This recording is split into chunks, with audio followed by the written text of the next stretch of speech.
मराठवाड्यामध्ये जो पाण्याचा प्रश्न आहे, छत्रपती संभाजीनगरमध्ये सुद्धा मी 3 वर्ष होतो. तिथेही 8-10 दिवसांना एकदाच पाणी येतं. जालन्यामध्ये सुद्धाही तोच प्रॉब्लेम आहे आणि गव्हर्नमेंटनी पाण्याचं पाईपलाईन आणलेली आहे पैठणवरून. तरी हा प्रॉब्लेम कसा काय होतो? 10 दिवसाला नळांना पाणी येतं. लोकांना पाण्यासाठी खूप त्रास होतो. भाजपची विजनरी आहे.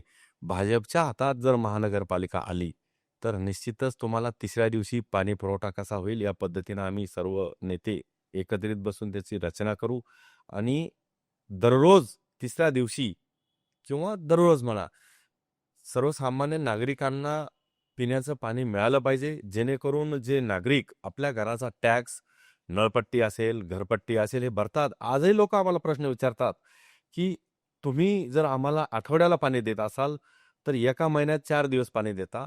म्हणजेच 12 × 48 एका वर्षामध्ये फक्त 48 ते 50 दिवस पाणी देता आणि वर्षभराची नळपट्टी घेता, घरपट्टी घेता.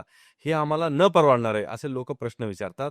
त्यावेळेला आम्हालाही प्रश्न पडतो, की खरंच सर्वसामान्य जनतेसाठी आपण काहीतरी केलं पाहिजे आणि पाण्याचं फक्त नियोजन करावं लागेल. जलाशयामध्ये पाणी आज सुद्धा आहे. जायकवाडीच्या धरणामध्ये तुम्हाला अजून पुढच्या 2 वर्ष पाणी पुरेल एवढा जलसाठा त्या ठिकाणी झालेला आहे आणि माझ्या माहितीनुसार आजही जायकवाडीच्या धरणाची गेट 3 फुटानं त्या ठिकाणी उघडलेली आहे.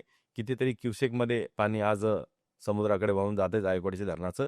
फक्त नियोजन असतं. स्थानिक लेव्हलला भारतीय जनता पार्टीच्या ताब्यात महानगरपालिका आजपर्यंत आली नव्हती. परंतु पालिका जर ताब्यात आली, महानगरपालिका जर भाजपच्या ताब्यात आली, तर जालना शहरातील सर्वसामान्य जनतेला आम्ही दररोज पाणी पुरवठा कसा होईल, यासाठी कशेशुनी त्या ठिकाणी प्रयत्न करू.